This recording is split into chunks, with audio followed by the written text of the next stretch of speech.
여러분, 안녕하세요.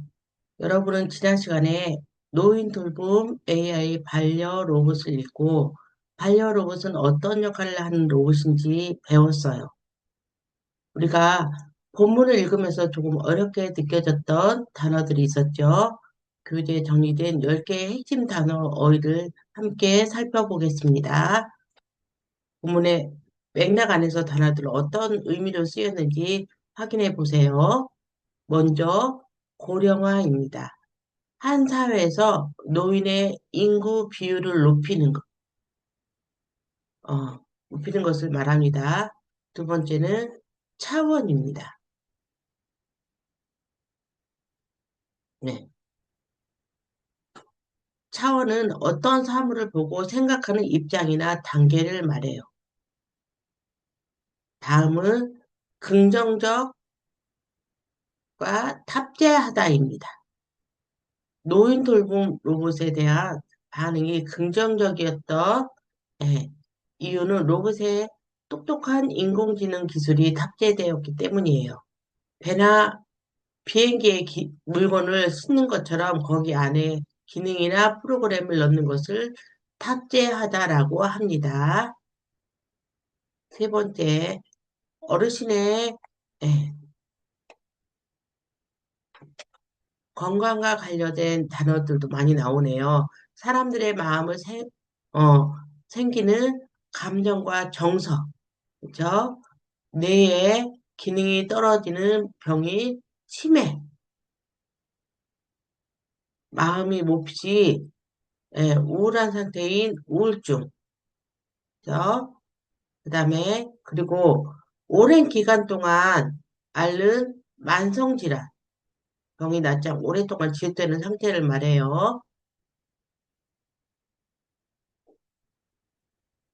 그다음에 인지장애는 기억, 학습, 판단 등 기억 정보를 처리하는 뇌 기능의 문제가 생긴 상태를 인지장애라고 말합니다. 예측하다. 앞으로 일어날 일을 미리 뭐예요? 미리 예, 짐작한다. 이런 말입니다. 여기서 여러분들이 어, 이 단어를 하나씩 문장을 활용해서 짧은 문장을 만들어 보면 좋겠죠. 그다음에 우리 단어의 뜻을 연결해 보십시오 했어요. 바람이 바람직하거나 좋지 않게 볼 만한 것이 뭐냐면 좋지 않게 볼 만한 것은 긍정적이에요. 그죠?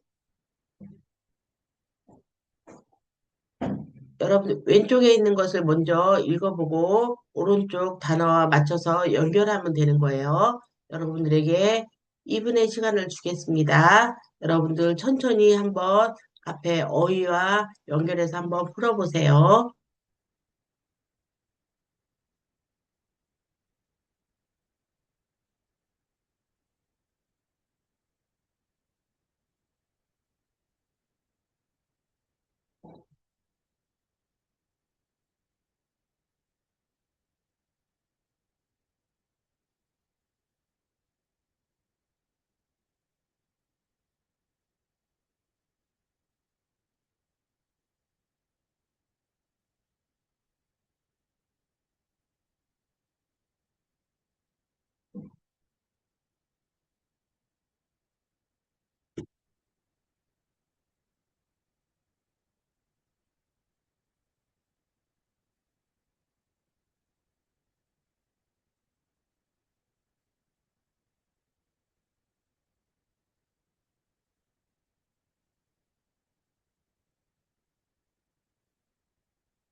하셨나요? 먼저 1번입니다. 바람직하거나 좋게 볼 만한 것은 무엇일까요? 예, 맞아요. 긍정적입니다. 우리 생활에 로봇이 주는 좋은 영향들을 떠올리면 쉽죠. 두 번째, 한 사회에서 노인의 인구 비율이 나왔어요. 비율. 높은 상태로 나타나는 거. 비율이니까 뭐일까요? 네. 고령화, 예, 입니다. 우리 사회가 겪고 있는 중요한 변화 중 하나죠. 3번과 4번은 감정과 마음 상태에 대한 것이네요. 기운이 없을 정도로 항상 마음이나 기분이 매우 답답하고 슬픈, 네, 뭘까요? 두 번째, 슬프다고 했으니까, 네, 우울증이겠죠. 네 번째, 기쁨, 슬픔, 사랑, 미움 등과 같은 사람의 마음에 일어나는 여러 가지 감정이 뭘까요? 예, 정서예요. 그다음에 증상이 그다지 심화되지 아니하면서 오래 끌고 잘 낫지 아니하는 병을 통틀어 이르는 말. 정말 이러면 힘들겠죠. 만성 질환. 오랫동안 증상이 오래 가는데도 낫지 않는데요. 지능이나 기억 등이 지속적으로 상실되는 병은 뭐예요? 치매입니다. 여러분들 모두 정확히 연결했나요? 단어의 뜻을 명확히 알면 나중에 여러분의 직접 글을 쓰거나 요약할 때 훨씬 더 풍부한 표현을 사용할 수 있어요. 그러니까 항상 제일 중요한 게 단어라 그랬죠. 그러니까 단어를 확실하게 알고 넘어가는 습관을 가졌으면 좋겠어요. 이제 윗글의 두 번째 단락을 핵심어 중심으로 한 문장으로 요약해 보십시오. 그랬어요. 여러분들 위에서 해본 것처럼 이제 우리가 읽었던 노인 돌봄 AI 반려 로봇 글의 두 번째 단락을 정리해 볼 시간이에요. 1번의 표를 한번 채워볼까요? 먼저 핵심 단어들 칸부터 살펴볼게요.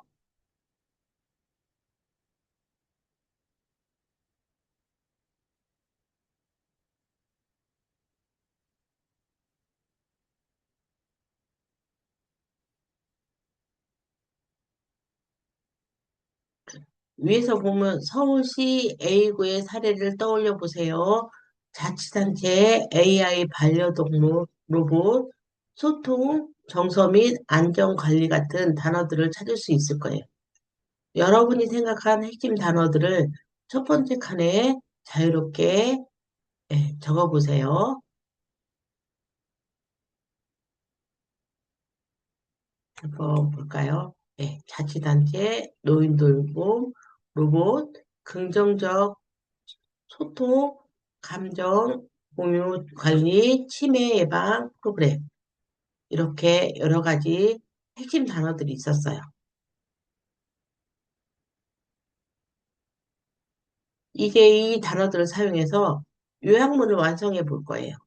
요약문은 단락 전체의 내용을 한 문장으로 압축하는 거라고 했어요. 예를 들어서 여러 여기 자치단체 단어 있죠. 여러 자치단체에서 인공지능을 활용해서 노인들의 소통과 정서, 안전을 돌보는 AI 반려 로봇을 제공하여 긍정적인 반응을 얻고 있다라고 정리할 수 있겠죠. 자치단체에서 노인에게 소통과 감정 공유가 가능하고 관리와 치매 예방 프로그램을 갖춘 노인 돌봄 로봇을 제공하고 있으며 이는 긍정적인 반응을 얻고 있다. 네, 여기 위에 있는 단어들이 다 들어가 있어요. 여러분이 직접 고른 핵심 단어들이 문장에 잘 들어가 있는지 한 번 더 확인해 보면서 우리 두 번째 칸에 여러분의 요약을 한번 완성해 보세요.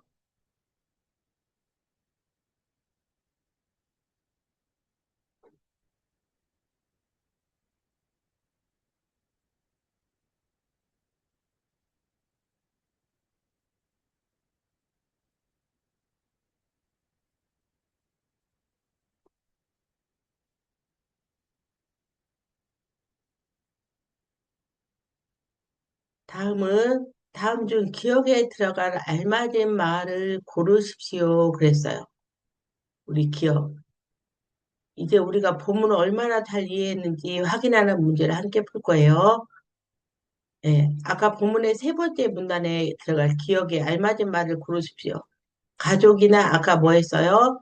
가족이나 친척, 그리고 기억했죠? 노인을 돌보기 힘들 때라는 문장이 있었어요. 여기에서 1번에서 4번 한번 해볼까요? 가족이나 친척마다 노인을 돌보기 힘들 때 말이 좀 이상하죠? 가족이나 친척 밖에 노인을 돌보기 힘들 때 이것도 말이 좀 이상하네요. 세 번째, 노인이나 가족이나 친척조차 노인을 돌보기 힘들 때, 예, 이것이 좀 말이 좀 되는 것 같죠? 그 다음에 네 번째, 가족이나 친척대로 노인을 돌보기 힘들 때, 예, 그래서, 예, 정답은 3번입니다. 3번. 이미 도움을 줄 수 있는 가장 가까운 사람들인 가족이나 친척마저도 힘든 상황임을 강조할 때 쓰는 표현이에요. 뭐뭐조차. 다음은 3번 문제로 넘어가 보겠습니다. 글의 내용과 다른 것을 고르는 문제예요. 하나씩 살펴볼까요? 1번은 반려로봇은 개인 차원을 넘어서 정책적으로 활용되고 있다. 이거는 본문의 첫 번째 문단에서 나왔던 이야기네요. 그러니까 맞죠? 2번 노인돌봄 로봇은 우울증과 치매 치료에도 도움이 되고 있다. 그래서 뭐예요? 노인돌봄 로봇은 우울증과 치매 치료에도 도움이 되고 있다. 본문에서 치료보다는 일정, 정서, 안정 관리와 치매 예방에 초점을 맞추고 있다고 했어요. 따라서 치료에 직접 도움이 된다는 말은 조금 더 조심스럽게 살펴봐야겠죠. 세 번째, 반려 로봇은 인간이 하기 어렵거나 귀찮은 일을 대신해주고 있다. 네. 첫 번째 문단에서 로봇의 역할을 설명할 때 나온 내용이에요. 그렇죠? 네 번째, 노인 돌봄 로봇은 인공지능을 탑재하여 어느 정도의 감정 공유도 가능하다. 이것도 두 번째 문단에서 확인한 사실이죠. 따라서 내용과 조금 다른 것은 몇 번일까요? 네, 2번이에요. 단순히 병을 고치는 치료의 개념보다는 일상생활을 돕고 예방하는 차원에서 돌봄이라는 점을 기억해 두세요.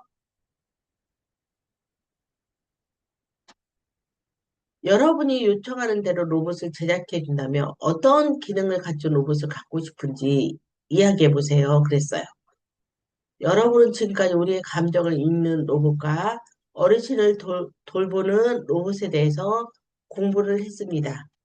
이제 여러분이 직접 로봇 설계자가 되어 볼 시간입니다. 우리 화면에 있는 내가 원하는 로봇을 만들면 사용 목적은 무엇인지, 필요한 기능은 무엇인지 한번 적어보는 시간을 가져보겠습니다. 만약 여러분이 요청하는 대로 로봇을 제작해 준다면 어떤 로봇을 갖고 싶나요? 두 가지 칸을 여러분의 로봇을 구성해 보세요. 첫 번째 사용 목적. 이 로봇이 왜 필요한지, 누구를 위한 것인지 적어보고, 예를 들어, 공부가 너무 힘든 학생들을 위한 학습 도우미 로봇일 수도 있고, 바쁜 부모님을 대신해서 집안일을 돕는 로봇일 수도 있겠죠. 한번 사용 목적을 적어보세요.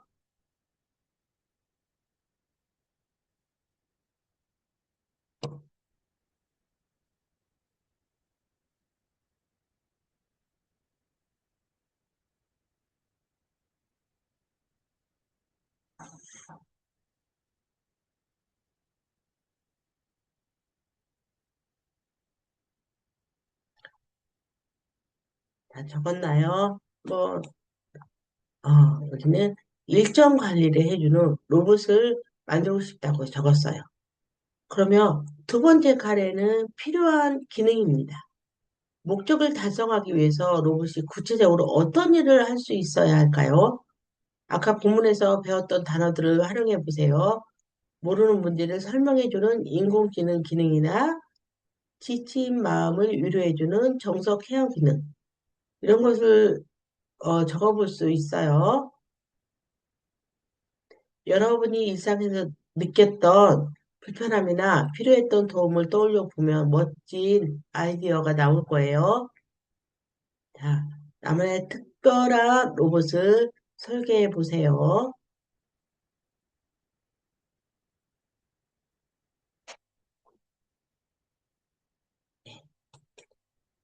어느 날, 어느 날에 어디에 가서 누구를 만나야 하는지, 언제까지 무엇을 해야 하는지 등을 내가 입력하지 않아도 자동으로 인식하고 알려준다.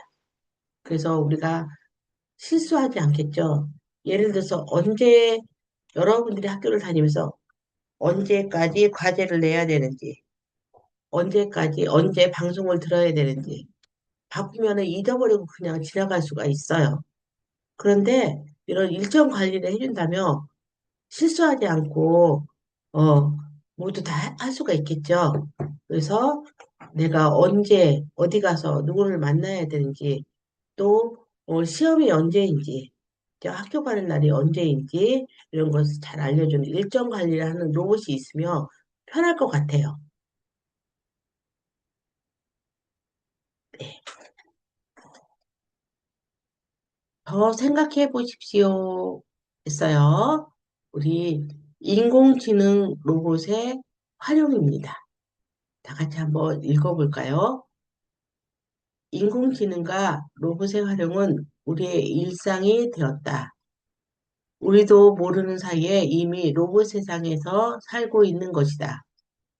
현대 사회에서 인공지능은 과학과 관련된 일부 사람들만의 관심사가 아니라 일상 속으로 들어와 다양한 역할로 함께하고 있다.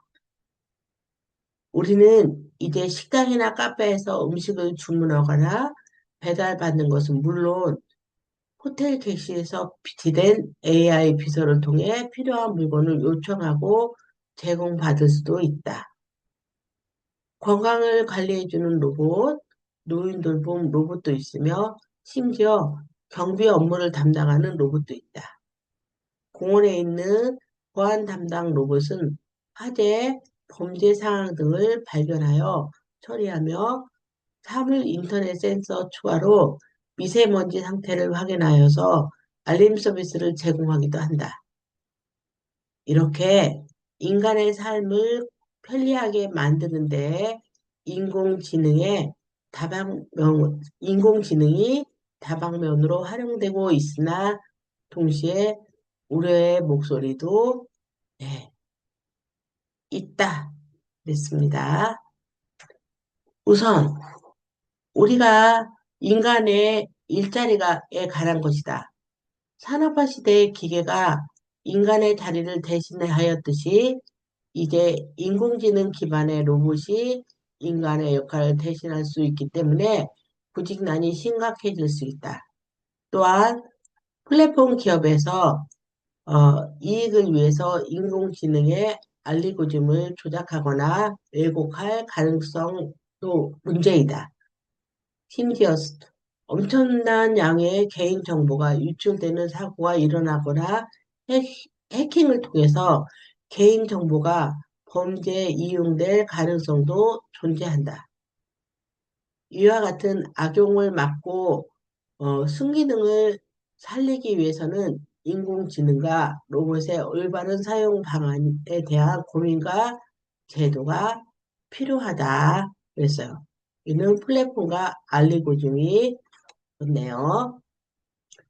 여러분, 지금까지 우리는 감정을 읽는 로봇과 어르신을 돌보는 로봇에 대해서 공부를 했어요.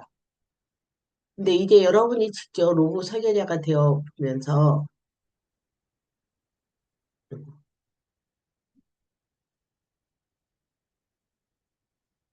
잠깐만, 네. 인공지능 로봇의 활용을 우리 일상에 어떻게 변화했는지 우리가 한번 살펴보는 그런 시간을 갖도록 하겠습니다.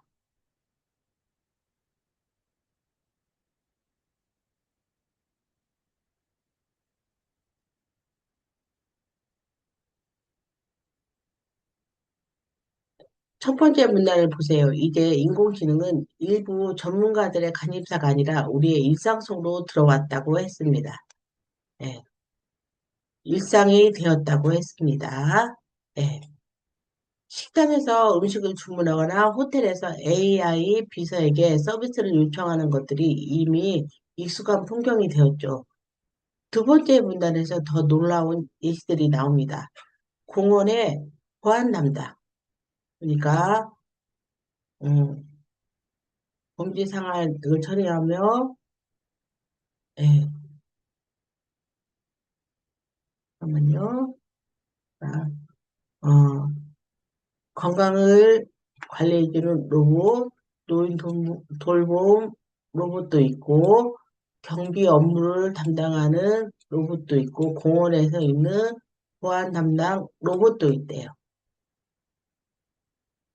어,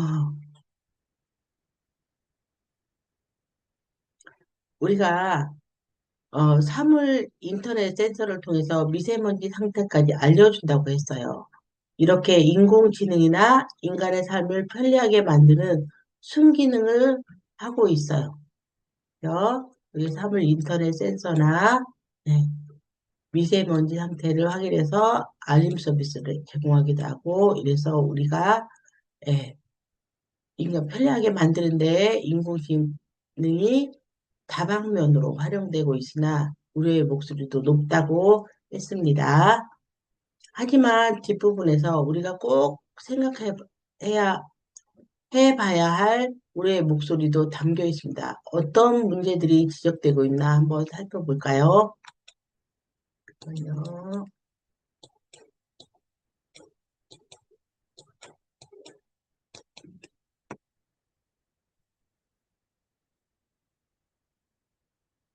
네.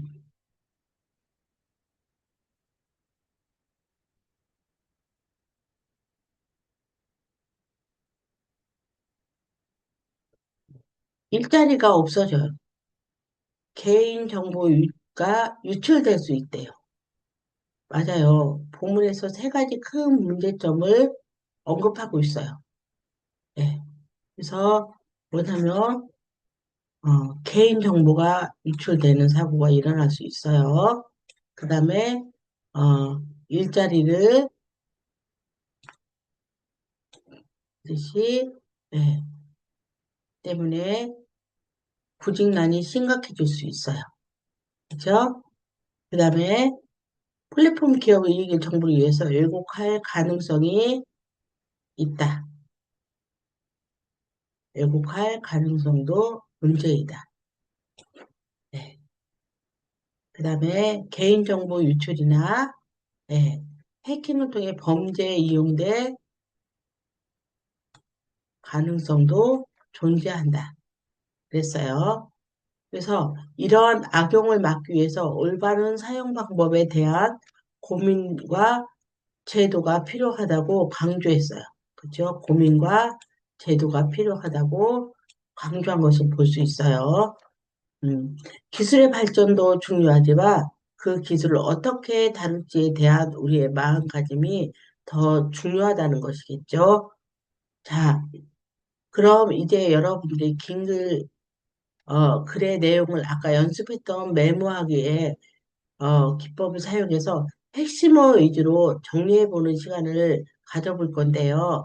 오늘은 여기까지 공부를 하고 다음 시간에 우리가 음, 메모하기와 메모하기 기법을 사용해서 핵심어 위주로 정리를 해보고 왼쪽에는 편리함과 오른쪽에는 우려되는 점을 나누어서 우리가 적어보는 그런 시간을 가져보도록 하겠습니다. 여러분 오늘도 수고하셨습니다. 네.